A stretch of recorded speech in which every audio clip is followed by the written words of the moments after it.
Bank ദേശസാൽക്കരണത്തിന്റെ 57-ാം വാർഷികത്തോടനുബന്ധിച്ച് all India bank employees അസോസിയേഷന്റെ ആഭിമുഖ്യത്തിൽ പൊതുയോഗവും ബാങ്ക് ജീവനക്കാരുടെ മക്കളിൽ മത്സര പരീക്ഷയിൽ ഉയർന്ന വിജയം നേടിയവർക്കുള്ള അനുമോദനവും സംഘടിപ്പിച്ചു. ജില്ലയിലെ വിവിധ ബാങ്കുകളിൽ നിന്നുള്ള 50ഓളം ബാങ്ക് ജീവനക്കാരും ട്രേഡ് യൂണിയൻ പ്രവർത്തകരും പങ്കെടുത്തു. AKBEF ജില്ലാ ചെയർമാൻ PV സുബ്രഹ്മണ്യൻ അധ്യക്ഷനായ സമ്മേളനത്തിൽ ജില്ലാ സെക്രട്ടറി ആനന്ദ് MK സ്വാഗതം പറഞ്ഞു. സമ്മേളനം ഉദ്ഘാടനം ചെയ്ത AKBEF സംസ്ഥാന organising secretary N Vinod Kumar രാജ്യത്തിന്റെ സാമ്പത്തിക സ്വാതന്ത്ര്യവും സാമൂഹ്യ നീതിയും ഉറപ്പാക്കുന്നതിൽ ബാങ്ക് ദേശസാൽക്കരണം വഹിച്ച ചരിത്രപരമായ പങ്ക് വിശദീകരിച്ചു. 1964 തിരുവനന്തപുരത്ത് വെച്ചായിരുന്നു നടന്നത്.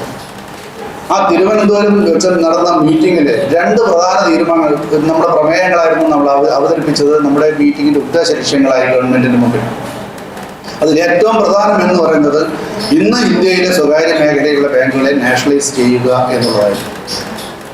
രണ്ടാമത്തത്, അത് നമ്മുടെ ജീവനക്കാർക്ക് മാത്രം ബന്ധപ്പെട്ടുള്ള ഒരു കാര്യമാണ്. ഇന്നും ഇപ്പോൾ 13ാമത്തെ ബൈപാർട്ടൈറ്റ് സെറ്റിൽമെന്റിലേക്ക് നമ്മൾ നീങ്ങുകയാണ്. ബാങ്ക് ജീവനക്കാരുടെ സേവന വേതന വ്യവസ്ഥകളുടെ മാഗ്ന കാർട്ട എന്നറിയപ്പെടുന്ന ബാങ്ക് BPS ബൈപാർട്ടൈറ്റ് സെറ്റിൽമെന്റുകളുടെ രൂപീകരണം വേണം എന്ന് നമ്മൾ ആവശ്യപ്പെട്ടതും ട്രിവാൻഡ്രം മീറ്റിംഗിലാണ്. അതേ തുടർന്ന് 1969 ഈ തീരുമാനം ഇന്ദിരാഗാന്ധി ഗവൺമെന്റ് കൈക്കൊള്ളുകയുണ്ടായി. എന്തൊക്കെയായിരുന്നു അതിന്റെ ഗുണവശങ്ങൾ എന്ന് ചോദിച്ചാൽ, ഒന്നാമത് 80% ഇന്ത്യയുടെ എക്കോണമിക്ക് സംഭാവന ചെയ്തിരുന്ന കാർഷിക മേഖലയെ അത് മാത്രം നമ്മൾ നോക്കിയാൽ മതി എന്തിനു വേണ്ടി ഇത് ചെയ്തു എന്ന് മനസ്സിലാവാൻ. അതായത് ഇന്ത്യയുടെ സാമ്പത്തിക വളർച്ചയുടെ 80% സംഭാവന ചെയ്യുന്നത് കാർഷിക മേഖലയാണ് എങ്കിൽ ഈ ബാങ്കിങ് മേഖലയിൽ നിന്ന് കാർഷിക മേഖലയ്ക്ക് നീക്കി വച്ചിരിക്കുന്ന തുക 2% 1968.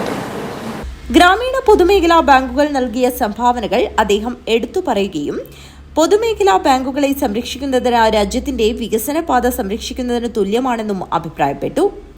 ജില്ലാ സെക്രട്ടറി KV ഗംഗാധരൻ, ജില്ലാ വനിതാ convener Latha P, Tharangam secretary Harishankar VV എന്നിവർ സംസാരിച്ചു.